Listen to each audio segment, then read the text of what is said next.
Your party, Action Democratic, actually released a statement saying that we're not an opposition party, we're a centrist party. As much as possible. May you define to us, what do you mean by centrist party? What does it mean? Because centrist is people-based decision-making. So what is good for you as a citizen?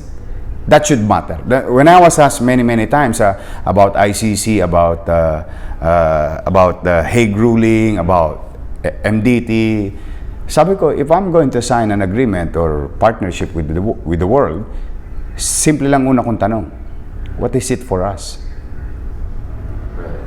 I'd rather be Lee Kuan Yew on that particular moment in a given situation. Anong kapakinabangan ng bansa namin? Anong kapakinabangan ng mga kababayan ko?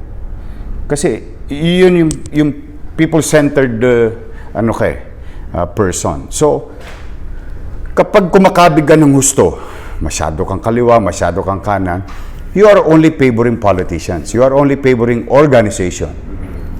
While it is true that you need them, for them to join and punta sa direksyon na gusto mo, but it should not pollute, cloud your eyes of these shenanigans. Kailangan nakapokus. So, sa akin ganon. Yun ang tingin kung sa tao tayo, then anong commonality muna natin? Yung disagreement natin can be done later on. Let's prove ourselves first, being together in one table, confronting the problem. So, ganon, para may resulta. Aspiration or role models of other candidates around the world who successfully tried to pull off a centrist. Because the problem is in the Philippines, we had someone who tried to pull this off. I would definitely say Senator Graceful was the kind of the centrist candidate in 2016. For a combination of reasons, it didn't work. The person who won was President Duterte with conviction politics. You may agree or disagree with him, but he had conviction politics.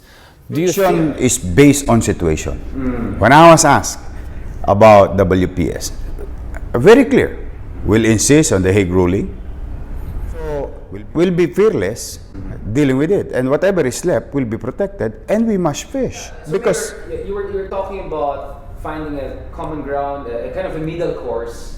Yes, but decisions should be made or convictions should be, shown to the world. When I say, if you enter into our water, if you're a foreign ship without the authority of the country or Philippines, we'll make your ship a decoration underneath.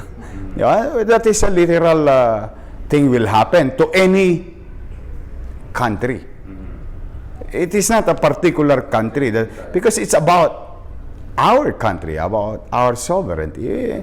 Yes, you can bully us because you're superpower, but in a civilized world, in a civilized time, we must be guided by law and order.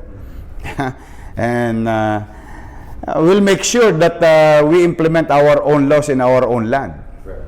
And when I say we'll be fair in dealing with our trade because we need to trade with China, America, the region, and the world. We'll be fair. When I say fair, hindi yung katulad nung, for example, merong isang, I hope hindi kagad maipasa yun, I hope abutan ko.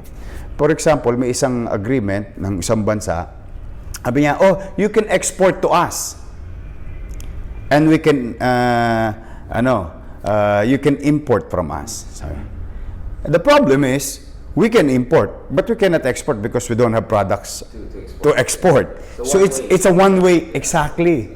I mean, logically, ang yayabang nila na ooperan tayo na mag-export, wala naman tayong i-export. Second, the problem with those agreement is the qualitative. The quantitative is okay lagi. Sige, ilang volume. Pero pag pinadadala na natin sila, bigla nagkakasakit yung banana natin. Now, I'll do the same thing. Magkakasakit din yung bigas ninyo. I mean, the sauce for the gander, it has to be that way because a relationship is mutual. Correct. Hindi dapat one way. So, yun yung sinasabi ko sa iyo that yung sometimes yung conviction mo maliwanag yon. Pero sa particular na sitwasyon. Yung tactics. Oo. It's a strategy, but the tactics are adjustable. Yes, kasi You know, that's, well, I don't know. I hope I'm correct in understanding thoughts and minds of Mr. Lee Kuan Yew when he had that opportunity to deal with other countries, on how he utilized their weakness but their importance at the same time. Utilizing their weakness in their advantage. Yes, may hina kami, but kailangan nyo kami. So then it became a financial and transportation hub. And after a while, yung internal social problems niya, inaddress niya, yung external niya, successful siya, it benefited yung benepisyo noong internal problem solving approach niya sa bansa, then the rest is history.